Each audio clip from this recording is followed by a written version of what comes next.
Bismillahirrahmanirrahim. Assalamualaikum warahmatullahi wabarakatuh. Perkenalkan, nama saya Ahmad Faiz Hakim dari Prodi Pendidikan Bahasa Arab. Insyaallah saya di sini akan memenuhi tugas kuliah mata kuliah Sejarah Peradaban Islam atau SPI. Akan menjelaskan tentang cerita sejarah perjanjian Hudaybiyah. Mari langsung saja ke ceritanya. Next. Saya di sini sebelum menceritakan tentang latar belakang perjanjian Hudaybiyah, di sini saya akan menjelaskan apa perjanjian Hudaybiyah itu. Hudaybiyah sebenarnya nama sebuah sumber air. Lokasi Hudaybiyah berjarak sekitar 22 km arah barat laut dari kota Mekah. Di sekitar sumber air itu tumbuh banyak taman dan berdiri bernama Masjid Ar-Ridwan.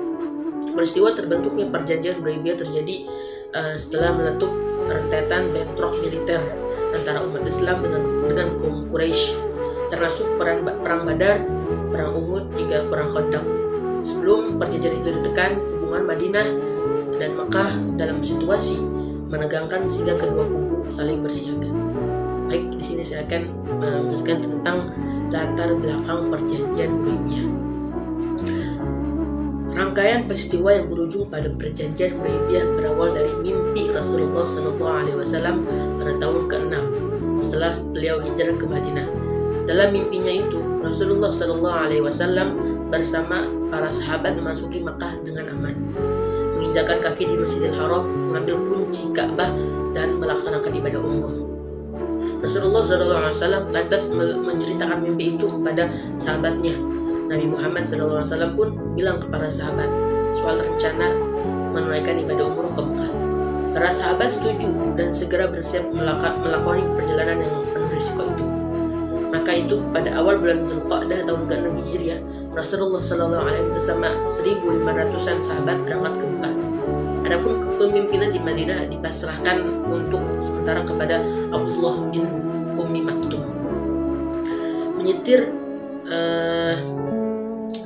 Nabi Muhammad SAW dan semua sahabatnya yang berangkat ke Makkah sama sekali tidak membawa senjata kecuali pedang dan sarungnya sebagai para musafir di masa itu. Dalam rombongan Rasulullah SAW juga ada puluhan unta dengan tanda di lambung kanannya sebagai petunjuk bahwa hewan-hewan itu untuk kurban, bukan kendaraan perang. Pesan terang bendera ditunjukkan Rasulullah SAW bahwa kedatangannya ke Mekah bukan untuk bertempur dengan kaum Quraisy. Bahkan saat sampai di tempat bernama Zul Hulaifah, Rasulullah SAW meminta para sahabatnya segera memakai pakaian ihram, berniat melaksanakan umroh dan membaca talbiyah sepanjang perjalanannya. Meskipun begitu, kaum Quraisy di Mekah tetap curiga dan bahkan berusaha menghalangi hubungan Rasulullah SAW agar tidak bisa masuk ke kota Mekah. Mereka pun sempat mengirim pasukan di bawah pimpinan Khalid bin Walid untuk melakukan pengandangan, tapi Rasulullah SAW memutuskan untuk melewati jalur berbeda agar tidak terjadi konfrontasi.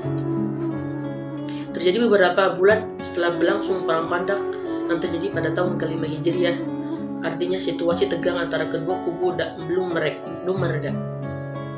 Banyak kaum Quraisy menganggap kedatangan Rasulullah SAW sebagai serbuan mendadak, meski ada sinyal jelas bahwa rombongan dari Madinah berniat menjalankan ibadah. Sementara itu, di tengah perjalanan menuju Mekah, Rasulullah SAW meminta rombongan untuk berhenti dan berkemah di sebuah lembah yang lantas jadi lokasi perundingan Hudaybiyah. Tempat itu pula Nabi Muhammad SAW menerima beberapa utusan dari kaum Quraisy. Utusan itu dikirim oleh kaum Quraisy untuk mengonfirmasikan bahwa maksud rombongan Rasulullah SAW datang ke kota Makkah. Ada 4 utusan yang dikirim secara bergilir oleh kaum Quraisy, yaitu Adil bin Warga Bani Khuza'ah dan Makraz bin Haf Ulais Kabilah Al-Habsi, Urwah bin Mas'ud As-Saqaf. Namun kaum Quraisy masih tidak percaya bahwa rombongan Nabi Muhammad SAW datang ke Mekah untuk umroh. Karena itu Rasulullah SAW kemudian mengutus Quraisy bin Umayyah Al-Khuzai untuk menegaskan keterangan kepada kaum Quraisy bahwa tidak ada niat perang, akan tetapi unta yang dikendarai Quraisy dibunuh dan dia sendiri nyaris kehilangan nyawa.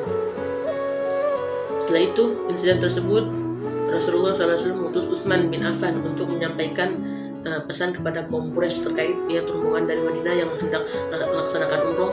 Utsman jadi pilihan terutama karena dia dikenal memiliki sikap yang lunak dan banyak kerabat berpengaruhi di kalangan kaum Quraisy Mekah.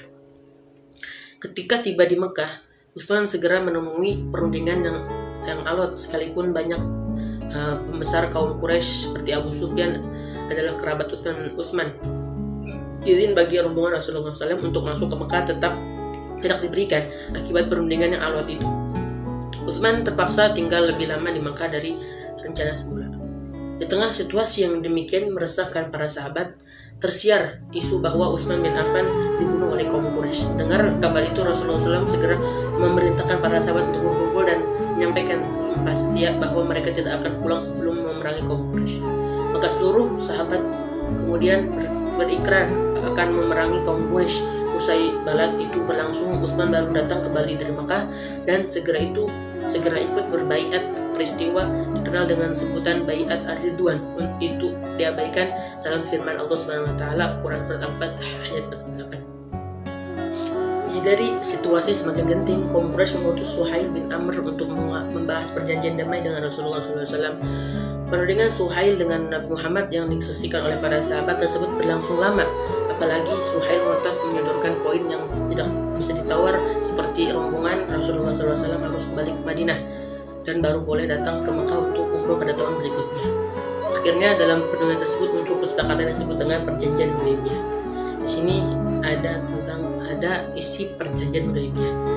Sebenarnya banyak sahabat yang keberatan dengan sejumlah poin dalam Perjanjian Hudaybiyah. Meski demikian, Rasulullah SAW berbesar hati untuk menyetujuinya demi terciptanya perdamaian.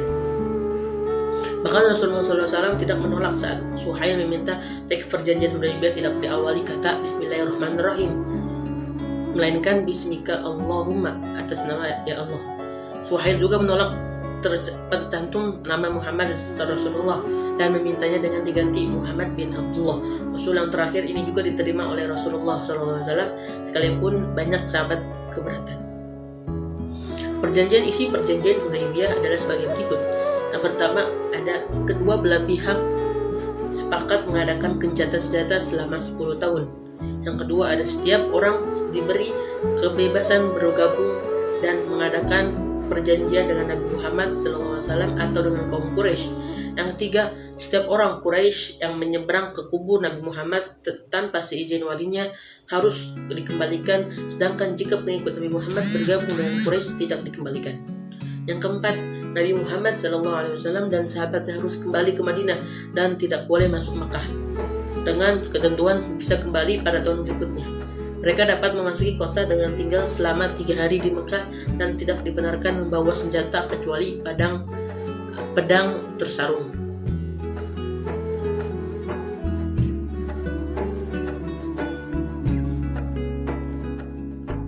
Baik, mungkin segitu saja cerita tentang Perjanjian Hudaybiyah.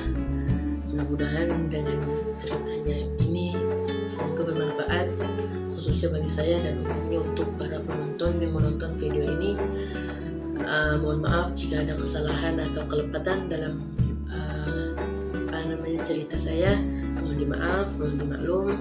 Wallahul muwaffiq ila aqwamit thoriq. Wassalamualaikum warahmatullahi wabarakatuh.